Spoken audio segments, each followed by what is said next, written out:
I'm just going to be honest, it's really hard to live with.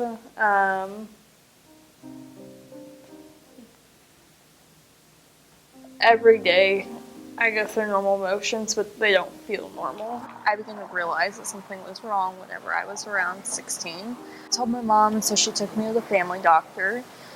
So at the time, I also had stomach issues going on. So whenever I saw my doctor, I explained, hey, I'm having these stomach issues, and I'm very depressed.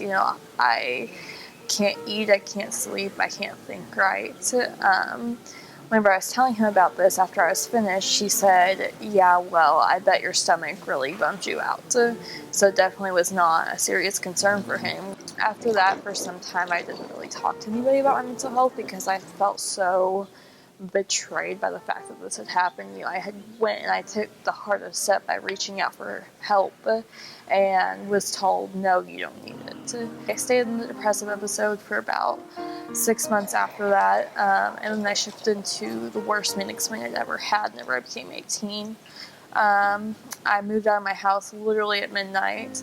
I stopped talking to my family for a little bit. I went and lived in a tent for a little bit. So all of that I didn't really equate it to the time that I was manic. I just thought I was a crazy 18, 19-year-old kid having fun. So the depression got really bad again around the time I was 20. And from there, it kind of phased in and out of mania and depression, so kind of ups and downs. Whenever I turned 21, the mania got really strong again, and then came the depressive episode where I came crashing down. I kind of started spiraling. So it was a few weeks where I was just in tears all the time, having panic attacks. My brother and my fiance just didn't know what to do with me. So finally, one day I was like, look, I'm either going to kill myself or I'm going to go to the mental hospital. I was diagnosed with bipolar and PTSD from sexual abuse and physical abuse. I just try to be really open about it with everybody, except for my bosses at work, just because I don't want them to feel like I'm less capable of doing my work well. The first time I was admitted, I stopped working. I went on short-term disability.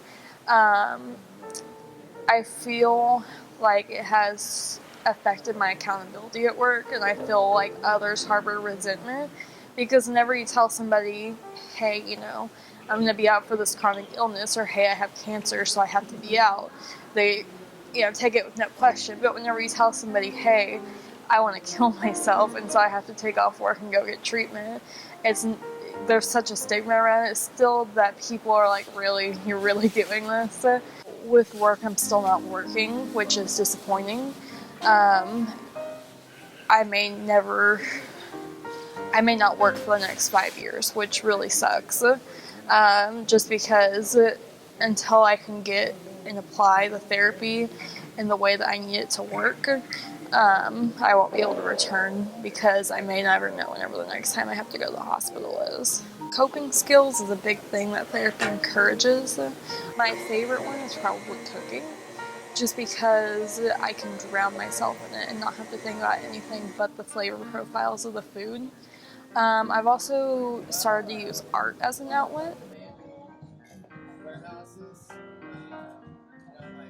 Each one of my therapists do the different specialties. Whenever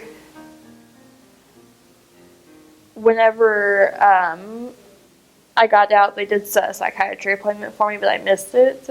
So I won't be able to see a psychiatrist until mid-January, which is a little worrisome because you're supposed to see them at least once a month. That way you can get all your meds refilled and such and make sure that everything's still working for you. But it just has to do with, resources, and there's too many people who need help and not enough people to help them. It's so important to get help, and I know it's so scary. Don't be afraid to get help. I was afraid for so long after somebody had brushed me off, and it wasn't fair to myself to let myself float like that. You have to be aggressive in treatment. You have to be your own champion because nobody else is going to. If you don't advocate for yourself, your doctor, your nurses, there's nothing they can do for you.